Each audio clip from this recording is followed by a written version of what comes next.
We had an idea that we really wanted to do something to support visual artists making new ideas in historic spaces. And we developed this idea to shortlist 8 emerging artists each year and mentor and support them to produce new ideas.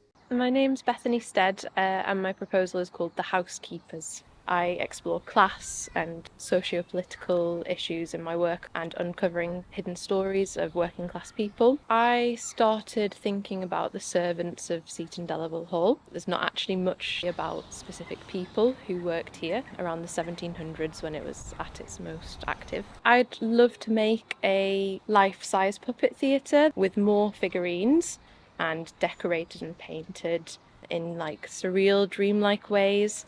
Hey, I'm Jordan Edge, a trans and non-binary multidisciplinary artist based in Newcastle.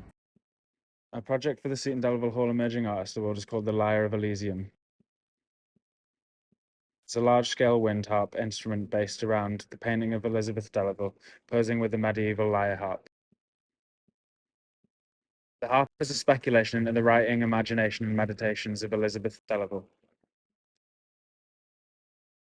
My name's Debbie Todd. My proposal is called A Day in the Life of Francis Blake Delaval. So I found the history of the Hall really fascinating, all of the different characters, especially Francis Blake Delaval. There's such a rich history, of things that you wouldn't really expect. And I thought that was really interesting. But also I did notice the lack of diversity in there. And I just thought I would love to recapture these stories from the past, but put some modern day twists in. So use some people, some marginalised communities, and use people that you wouldn't have seen then. I just want to make some really accessible work to tell these interesting stories.